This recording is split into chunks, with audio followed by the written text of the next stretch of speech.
Hello guys, welcome back to Mama's Love. So this video is all about what are the do's and what are the don'ts for the second trimester of the pregnancy. So अगर आप मेरा ये video देख रहे हैं तो might possible either you or your friend or someone as in your family might possible कि कोई pregnant हो. So अगर कोई pregnant है तो सबसे पहले congratulations to you and your family. Now let's start with what are the do's and what are the don'ts for the second trimester of pregnancy. तो इसमें सबसे पहले हम बात करते हैं व्हाट आर द डूज, कौन से ऐसे काम हैं जो आपको रेगुलर बेसिस पे करने हैं. तो इसमें सबसे पहला पॉइंट है डू टेक योर मल्टीविटामिन. सो जब आपने कंसीव किया होगा तब आप अपने डॉक्टर के पास गए होंगे, गायनिकोलॉजिस्ट के पास गए होंगे, जिन्होंने आपको आपका कैल्शियम, आपका आयरन, आपका फॉलिक एसिड प्रिस्क्राइब किया होगा. सो ये तीनों चीज़ें आपको थ्रू आउट द प्रेगनेंसी लेनी है. आपको अपने सेकेंड ट्राइमेस्टर में भी आपको कंटिन्यू रखनी है. और अगर आपकी कोई थायराइड की मेडिसिन चल रही है या फिर कोई विटामिन डी का कोई सप्लीमेंट चल रहा है तो आप प्लीज़ उसे अपने प्रॉपर टाइम पे रेगुलर बेसिस पर लेते रहें. और ये जो आपके मल्टीविटामिन्स होते हैं बेसिकली उसके लेने का रीज़न होता है जो आपके फीटस होता है, बेबी होता है, उसका प्रॉपर से डेवलपमेंट हो सके, उसके ग्रोथ प्रॉपर से हो सके. Next point is do take proper sleep. So होता क्या है, जब हम प्रेग्नेंट होते हैं तो हमारी बॉडी बहुत जल्दी टायर्ड हो जाती है, बहुत जल्दी थक जाते हैं हम लोग. तो इस टाइम पे खुद को स्ट्रेस नहीं करना है, प्रॉपर अपनी स्लीप लें. आप कोशिश करें 7 to 9 आवर्स की प्रॉपर स्लीप लें. और फुल डे में जब भी आपको लगे कि यू आर फीलिंग टायर्ड तो उस टाइम पे जाएं और अब एक पावर नैप ले लें. बिकॉज ये जो पावर नैप होती है वो एकदम बॉडी को वापस से एनर्जेटिक बना देती है. तो बिल्कुल भी ऐसा ना फील करें कि आप स्ट्रेस्ड हो रहे हैं, स्टिल यू आर वर्किंग. जब भी आपको लगे कि आप ओवरबर्डन हो रहे हैं, काम ज़्यादा हो रहा है, आप टायर्ड हो रहे हैं या डिजीनेस आ रही है बॉडी में, तो उस टाइम स्ट्रिक्टली जाएं और एक पावर नैप ले लें. Next point is join birth classes. So होता क्या है, जो जहाँ पर हम नॉर्मली चेकअप करवाते हैं तो हॉस्पिटल्स में ही बर्थ क्लासेस का फैसिलिटी प्रोवाइड कराई जाती है.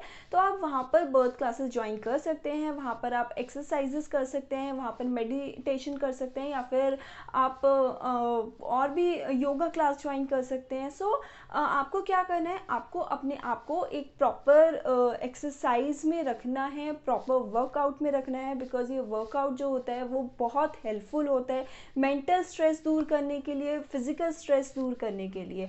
तो आप स्टार्टिंग से ही अपने आप को एक्सरसाइजेज में, वर्कआउट में, मेडिटेशन में या फिर आपका योगा क्लासेस में अपने आप को इनरोल करवा लें और ज्वाइन कर लें. अगर आपके हॉस्पिटल में ये फैसिलिटी, ये प्रोविज़न प्रोवाइड ना कराया गया हो तो आप किसी और हॉस्पिटल में भी ट्राई कर सकते हैं. माइट पॉसिबल आपको अपने आसपास किसी भी हॉस्पिटल में ये फैसिलिटी मिल जाएगी. और इसके साथ साथ आप थोड़ा सा ये भी ध्यान रखें, अगर आप कोई एक्सरसाइज कर रहे हैं, कुछ भी नई चीज़ स्टार्ट करने से पहले प्लीज़ अपने डॉक्टर से ज़रूर कंसल्ट करें. Because every pregnancy is different, her pregnancy different होती है. होता क्या है, कुछ प्रेगनेंसी बहुत हेल्दी प्रेगनेंसी होती है, कुछ प्रेगनेंसी थोड़े कॉम्प्लिकेशंस के साथ होती हैं, कुछ प्रेगनेंसी में ज़्यादा कॉम्प्लिकेशंस होती हैं. तो अगर कोई कॉम्प्लिकेशन है तो आप प्लीज़ अपने डॉक्टर से ज़रूर बात करें. बिकॉज डॉक्टर ही आपको ठीक एडवाइस दे सकती है, करेक्ट एडवाइस दे सकती है कि किस टाइम पे आपको कौन सी एक्सरसाइज करनी है और कौन सी एक्सरसाइज नहीं करनी है. तो प्लीज़ कोई भी एक्सरसाइज करने से पहले, कुछ भी नई चीज़ स्टार्ट करने से पहले please consult your doctor, please ask your doctor. Next point is proper diet chart, proper food plan. आपको एक हेल्दी डाइट चार्ट बनाना है. आपको जो भी डाइट ले रहे हैं एक हेल्दी डाइट लेनी है, rich in vitamins, rich in protein, rich in minerals. तो आप पूरा ध्यान रखें कि आप अच्छी एक हेल्दी डाइट लें. आप ग्रीन वेजिटेबल्स खाएं, आप फ्रूट्स अपनी डाइट में खूब अच्छे से बढ़ा दें, जितना हो सकता है उतना फ्रूट्स खाएं. और आपको क्या करना है, आपको जो नॉर्मली जो कुछ लेडीज़ होती हैं कुछ थोड़ा सा इसमें गलती कर जाती हैं, वो सोचती हैं कि उनको 2 की डाइट खानी है. आपको 2 की डाइट नहीं खानी है, आपको हेल्दी खाना खाना है, आपको अच्छा खाना खाना है. और आपको क्या करना है, शॉर्ट मील लेनी है. आपको एकदम से खुद को ओवरलोड नहीं करना है, खुद को एकदम भरना नहीं है, ऊपर तक आपने भर लिया. और आपको क्या करना है, छोटे डाइट खाएं, छोटी मील खाएं और फ्रीक्वेंट मील खाएं. आप बार बार खा सकते सकते हैं, हर 2 घंटे के गैप में आप खाना खाएं, बट थोड़ा थोड़ा खाएं जिससे आप एकदम से आपका पेट हैवी ना हो, आप खाने से ओवरलोड ना हो। और आपको जो भी एक प्रेग्नेंट लेडी होती है उसको 500 कैलोरीज ज़्यादा नीड होती है as compare to normal woman जो प्रेग्नेंट नहीं है। तो आपको बहुत हैवी नहीं खाना है, आपको 2 लोग का खाना नहीं खाना है। हमारे जो बड़े लोग होते हैं जनरली मैंने सुना है, जो मतलब कुछ लोग कहते हैं कि अब प्रेग्नेंट है अब तो आपको 2 की मील लेनी है, तो आपको उस चीज़ को अवॉइड करना है, 2 की मील नहीं खानी। सो आपको हेल्दी खाना खाना है और उसके साथ साथ आप कोशिश करें आप जो भी खाना खा रहे हैं उसमें स्टार्टिंग से ही आप थोड़ी सी टर्मरिक का यूज़ करना, थोड़ी सी हल्दी का यूज़ करना, थोड़ा सा क्वांटिटी उसकी कम कर दें। बिकॉज़ होता क्या है कि जब बेबी हो जाता है तो काफ़ी केसेस होते हैं बेबी को जॉइंटिस की प्रॉब्लम होती है, दैट इज़ कम्प्लीटली नॉर्मल। ये मैक्सिमम हर बच्चे को होता है और इसमें कोई टेंशन और डरने की बात नहीं होती है, बट स्टिल जो हमारे बड़े लोग होते हैं वो बोलते हैं कि थोड़ा सा अपना पूरे प्रेगनेंसी में हल्दी की क्वांटिटी कम कर दो। आप खाओ बट थोड़ी सी कम कर दो। आप अगर अपना वेजिटेबल बनाते टाइम अगर आप 1 स्पून हल्दी डाल रहे हैं तो उसको आप हाफ स्पून कर सकते हैं और उसमें टेस्ट भी रहेगा, कलर भी रहेगा और वो आपको किसी भी तरीके से हार्म नहीं करेगा। और आपको छोटी छोटी मील लेनी है और हेल्दी डाइट लेनी है। Next point is keep your self hydrated. आप अपना जो वाटर इनटेक है, आपका जो भी लिक्विड इनटेक है उसको इंक्रीज कर दें। मेक श्योर कि आप 2 to 3 लीटर्स वाटर पी रहे हैं। आप जूसेस इनटेक बढ़ा दीजिए, आप शेक्स आपको पसंद है तो शेक बढ़ा दीजिए। और इस टाइम पे प्लीज़ थोड़ा सा मतलब बॉदर ना करें that you are getting fatty. तो ये फैट एनी वे इंक्रीज होगा इस टाइम पे, बट आपको क्या है हेल्दी वेट गेन करना है, अननेसेसरीली का वेट गेन नहीं करना है। इसमें आपकी एक्सरसाइज जो मैंने आपको 3rd पॉइंट बताया था, इसमें वो आपको बहुत हेल्प करने वाला है। अगर आप प्रॉपर एक्सरसाइज कर रहे हैं, वॉकिंग कर रहे हैं, तो वो क्या होता है कि ये आपको हेल्प करेगा अननेसेसरीली का वेट गेन करने में। आप हेल्दी वेट गेन कर पाएंगे और अगर आप हेल्दी खाएंगे तो हेल्दी वेट गेन ही करेंगे, अननेसेसरीली का खाना आपको नहीं खाना है। Next point is start controlling your haemoglobin.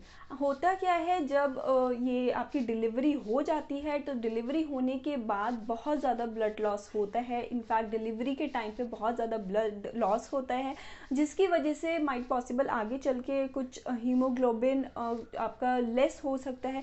तो आपको स्टार्टिंग से ही अपना हीमोग्लोबिन कंट्रोल करके चलना है। आप बीट रूट का जूस पिएं, आप पोमोग्रेनेट जूस पिएं, आप कैरेट का जूस पिएं। तो ये सारे जो जूसेस होते हैं वो आप रेगुलर बेसिस पे रख सकते हैं, आप कंबाइन करके इसको पी सकते हैं। तो आप अपने हीमोग्लोबिन लेवल का स्टार्टिंग से ही ध्यान रखें। और प्रेगनेंसी के बाद अगर डिलीवरी के बाद कुछ फीमेल्स ऐसी होती हैं जिनको बहुत लंबा जो टाइम होता है वो मेंस्ट्रुएशन साइकिल का बहुत लंबा टाइम खिंच जाता है जिसकी वजह से ब्लड लॉस बहुत ज़्यादा होता है। तो आपको उस चीज़ के लिए अभी से ही प्रिपेयर होके चलना है।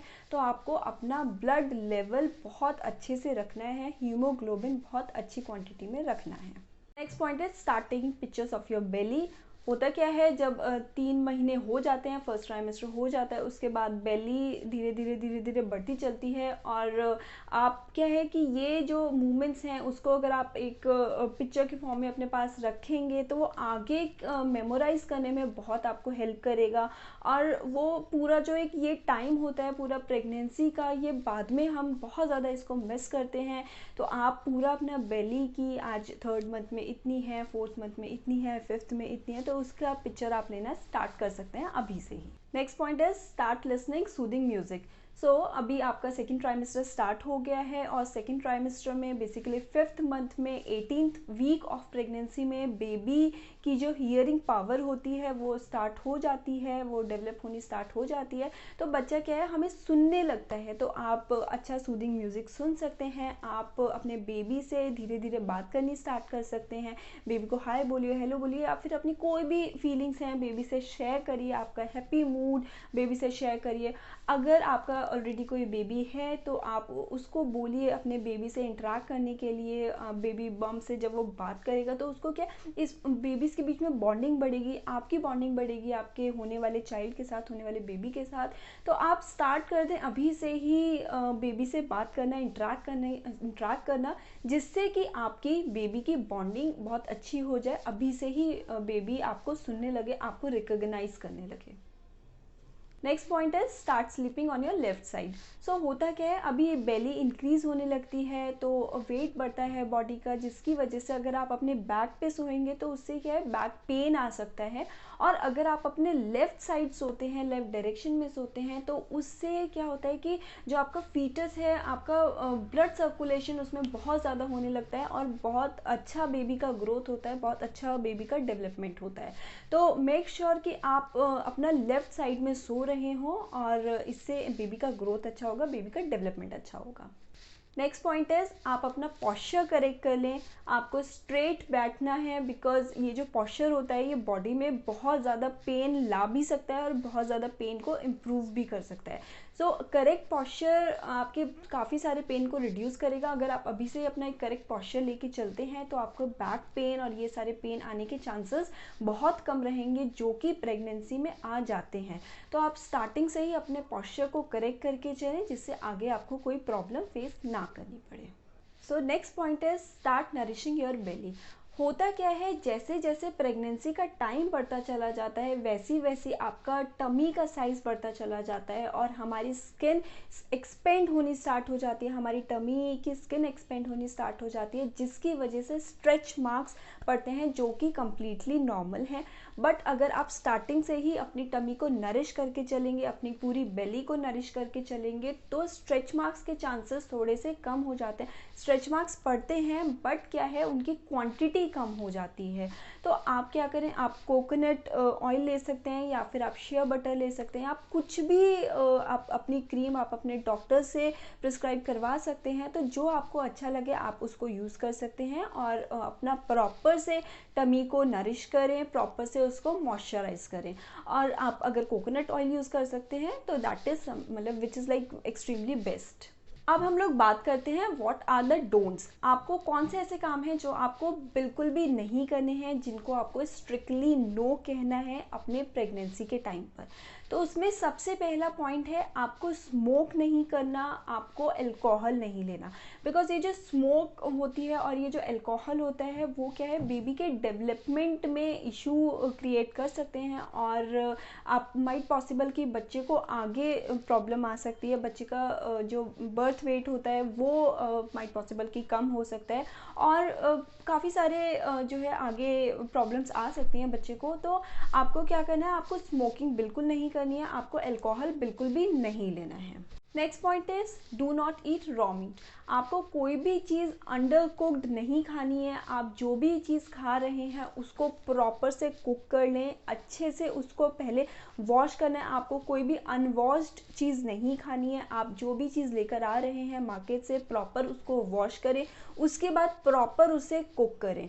और अंडर कुक कोई भी चीज़ नहीं खाएं और बहुत ध्यान से रखें, बिकॉज जो ये अंडर कुक्ड मील होती है माइट पॉसिबल वो किसी भी तरीके से कोई भी इलनेस क्रिएट कर सकती है आपको या फिर बेबी को। तो under cooked meet, under cook eggs, ये सब चीज़ें बिल्कुल नहीं खानी है आपको। आपको अनवॉश्ड चीज़ें नहीं खानी है। कुछ भी प्रोडक्ट आप यूज़ कर रहे हैं, आप फ्रूट्स खा रहे हैं, वेजिटेबल्स खा रहे हैं, तो आपको प्रॉपर से उसको अच्छे से वॉश करना है। अगर आप एप्पल भी खा रहे हैं तो अच्छे से उसे वॉश करें, उसके बाद ही खाएं। बिकॉज अगर कोई जर्म होता है उसमें, कोई भी बैक्टीरिया होता है, तो माइट पॉसिबल वो किसी भी तरीके की इनलेस क्रिएट कर सकता है। अगर उसमें कोई बैक्टीरिया होता है, कोई जर्म होता है, तो वो किसी भी तरीके से आपको हार्म कर सकता है, कोई भी इलनेस क्रिएट कर सकता है। तो आप मेक श्योर कि आप उसे प्रॉपर कुक कर लें और प्रॉपर से वॉश कर लें। Next point is do not take too much of caffeine. आपको अपना कैफ़ीन का इंटेक थोड़ा सा लिमिट करना होगा। आप 2 कप आइदर टी और कॉफ़ी, मतलब एक लिमिट सेट कर लें कि आपको सुबह और शाम आपको कॉफ़ी पीनी है। आप आइदर कॉफ़ी और टी, आपका जो मन करे उसके अकॉर्डिंग आप ले सकते हैं, बट 2 से 3 कप, दैट्स इट। इससे ज़्यादा आप अब कैफ़ीन का इंटेक बिल्कुल नहीं लेना है आपको। नेक्स्ट पॉइंट है आपको पपाया और पाइनएप्पल बिल्कुल से अवॉइड करने हैं। ये दोनों फ्रूट्स आप पूरी प्रेगनेंसी में बिल्कुल भी नहीं खाएंगे। नेक्स्ट पॉइंट है do not sleep on your tummy. आपको अपने टमी पे नहीं सोना है। कुछ लोगों की हैबिट होती है कि वो उल्टा सो जाते हैं, तो मेक श्योर ये जो आपका प्रेगनेंसी का टाइम है, आपका आपका सेकेंड ट्राइमेस्टर है, आपका थर्ड ट्राइमेस्टर, इसमें आपको उल्टा नहीं सोना है, आपको अपने लेफ़्ट डायरेक्शन में सोना है। और मैक्स से मैक्स अगर आप लेफ़्ट में नहीं सो पा रहे हैं तो आप स्ट्रेट सो सकते हैं। और स्ट्रेट सोने से आपको थोड़ा सा बैक पेन की प्रॉब्लम हो सकती है, बट आप कोशिश करें कि आप लेफ़्ट साइड ही सोएं और आपको टमी के ऊपर नहीं सोना है, नहीं मतलब स्ट्रिक्टली नहीं सोना है आपको। Next point is avoid self medications. आपको अपने आप से कोई भी मेडिसिन नहीं लेनी है। आप कोई भी मेडिसिन अगर लेते हैं, अगर आपको हेडेक हो रहा है, कुछ भी हैंड पेन हो रहा है, अगर आपके पैर में दर्द हो रहा है, कुछ भी कैसा भी पेन है, तो मेक श्योर आप अपने डॉक्टर से बात करें, उसके बाद ही कोई पेन किलर लें, उसके बाद ही कोई मेडिसिन लें। अपने आप से अपनी नॉलेज के अकॉर्डिंग कोई भी मेडिसिन आपको पूरी प्रेगनेंसी के टाइम पे नहीं लेनी है। नेक्स्ट पॉइंट इज़ आपको हाई हील्स अवॉइड करनी है। हाई हील्स जो है मतलब होता है कुछ मतलब फीमेल्स की आदत होती है हाई हील्स पहनने की, तो ये जो प्रेगनेंसी का टाइम है उस टाइम पे आपको हाई हील्स पहननी बिल्कुल बंद कर देनी है। स्पेशली आपको सेकेंड ट्राइमेस्टर से ही इस चीज़ को अपनी हैबिट में डाल देना है कि आपको हाई हील्स नहीं पहननी है। बिकॉज होता क्या है, जो आपका वेट बढ़ता चला जाता है इस टाइम पे प्रेगनेंसी की ड्यूरेशन में, उससे क्या होता है कि बॉडी का जो सेंटर ऑफ ग्रेविटी है वो चेंज हो जाती है। और उसकी वजह से आपने देखा भी होगा जो प्रेग्नेंट लेडीज़ होती हैं उनकी थोड़ी सी वॉक थोड़ी सी डिफरेंट होती है। तो इन चेंजेस की वजह से वेट इंक्रीज़ होने की वजह से वॉक चेंज हो जाती है। तो उसकी वजह से माइट पॉसिबल अगर हम गिर गए या कुछ भी कोई इश्यू आया तो उससे हमें भी, हमारे लिए भी वो हार्मफुल होगा और हमारे बेबी के लिए भी वो हार्मफुल होगा। तो आपको हाई हील्स बिल्कुल भी नहीं पहननी है, बिल्कुल अवॉइड करनी है पूरी आपके प्रेगनेंसी के टाइम पे। स्पेशली जब आपका सेकेंड ट्राइमेस्टर स्टार्ट हो जाता है उसके बाद आपको ये हाई हील्स बिल्कुल अवॉइड करनी है। Next point is do not sit in a one position for a longer time. So अगर आप ऑफिस गोइंग हैं तो माइट पॉसिबल कि आपका 9 आवर्स का ऑफिस हो, 8 आवर्स का ऑफिस हो, 5 आवर्स का ऑफिस हो, तो जिसकी वजह से आपको एक लंबा ड्यूरेशन बैठ के निकालना पड़े। अगर ऐसा है तो आप थोड़ा सा 1 आवर बाद, 1.5 आवर बाद एक अच्छी सी वॉक लेकर आएँ। अपने ऑफिस में ही वॉक ले सकते हैं, कॉरिडोर में वॉक ले सकते हैं। तो उससे क्या है कि थोड़ा सा जो पेन्स आते हैं, बैक पेन आते हैं, स्ट्रेस होता है, तो वो बॉडी में कम होने लगता है। तो आप थोड़ी थोड़ी देर बाद का, 1 घंटे बाद का, 1.5 आवर के बाद का एक हैबिट बना लें कि आपको लंबा ड्यूरेशन तक बैठना नहीं है, आपको थोड़ा सा वॉक करना है 1 घंटे बाद या फिर 1.5 घंटे बाद। इन द सेम वे आपको बहुत लंबे टाइम तक अपने पैर लटका के नहीं बैठने हैं। आप अगर ऑफिस में बैठे हैं तो आप अपने स्टूल रख सकते हैं अपनी सीट के आगे, तो आप उस पर स्टूल लगा के स्टूल पे पैर रख के बैठ सकते हैं। उससे क्या है, लेग्स को रेस्ट मिलेगा और लेग्स की जो स्वेलिंग होती है, जो नॉर्मली प्रेगनेंसी में आ जाती है, पैर स्वेल करने लगते हैं, तो वो सब स्वेलिंग आपको नहीं होगी और आपके पैरों को भी बहुत आराम मिलेगा। तो लंबा टाइम तक, काफ़ी देर तक आपको अपने पैर लटका कर नहीं रखने हैं। नेक्स्ट पॉइंट इज आप जो आपका बेबी बम्प है उसको आपको स्क्रैच नहीं करना है। बिकॉज अगर आप स्क्रैच करेंगे तो उससे क्या है, स्ट्रेच मार्क्स होने के चांसेस बहुत ज़्यादा बढ़ जाते हैं। अगर आपको कभी भी इचिंग हो रही है, बिकॉज इस प्रेगनेंसी के टाइम पे जब स्किन हमारी एक्सपेंड होती है तो इचिंग होनी स्टार्ट हो जाती है। अगर आपको इचिंग हो रही है, आप कोई सॉफ्ट कोई क्लॉथ ले सकते हैं, उससे आप रब करके, प्रॉपर से रब करके अपनी इचिंग जो है वो रिमूव कर सकते हैं। तो आपको क्या करना है, स्क्रैचिंग नहीं करना है। कुछ जैसे आपके नेल्स होते हैं, कुछ फीमेल्स के अच्छे बड़े बड़े नेल्स होते हैं, तो वो नेल से स्क्रैच करना स्टार्ट कर देते हैं, या फिर कोई भी XYZ कोई भी चीज़ ले ली तो आपको उससे स्क्रैच नहीं करना है। आपको एक सॉफ्ट क्लॉथ लेना है और उससे अपना इचिंग पे आप उसको यूज़ कर सकते हैं। नेक्स्ट पॉइंट है, आपको बहुत ज़्यादा एक्सरसाइज नहीं करनी है। बिकॉज अगर आप कोई भी चीज़ होती है, मतलब नॉर्मल लाइफ में भी कोई भी चीज़ होती है, तो कहते हैं ना कि आपको हर चीज़ एक हद में करनी चाहिए। In the same way pregnancy की भी एक लिमिट होती है, आपको अपनी लिमिट में एक्सरसाइज करनी है। बिकॉज अगर आप ज़्यादा एक्सरसाइज करेंगे तो इट मे कॉज ब्लीडिंग, जो कोई भी कॉम्प्लिकेशन कॉज कर सकता है। तो आप कुछ भी एक्सरसाइज कर रहे हैं तो उसको लिमिट में करें, हेल्दी रहें, फिट रहें। तो दीज आर द पॉइंट्स जो आपको अपनी प्रेगनेंसी में करने हैं, जो आपको ध्यान में रखने हैं। कौन से आपको काम करने हैं, कौन से आपको काम बिल्कुल भी नहीं करने हैं। तो जो आपको काम नहीं करने हैं तो प्लीज़ मेक श्योर अपना ध्यान रखें, वो सारे काम आप बिल्कुल भी ना करें। आप हेल्दी रहें, फिट रहें, जिससे आपका बेबी भी हेल्दी रहे, हैप्पी रहे और फिट रहे। So these are the dos and don'ts for the second trimester. लेकिन अगर आपको अपने किसी फ्रेंड के लिए या किसी के लिए भी फर्स्ट ट्राइमेस्टर के लिए देखना हो तो मैंने फर्स्ट ट्राइमेस्टर की पूरी वीडियो शेयर की हुई है, तो प्लीज़ आप उस वीडियो को मेरे चैनल में जाके देख सकते हैं। So that's all for this video. अगर आपको मेरा वीडियो इन्फॉर्मेटिव लगा हो, आपको मेरा वीडियो किसी हेल्पफुल लगा हो, तो प्लीज़ मेरा वीडियो लाइक ज़रूर करें, और अगर आपने मेरा चैनल सब्सक्राइब नहीं किया हो तो प्लीज़ मेरा चैनल सब्सक्राइब ज़रूर करें। So that's all for this video. Stay healthy, stay fit, have a great day. Thank you.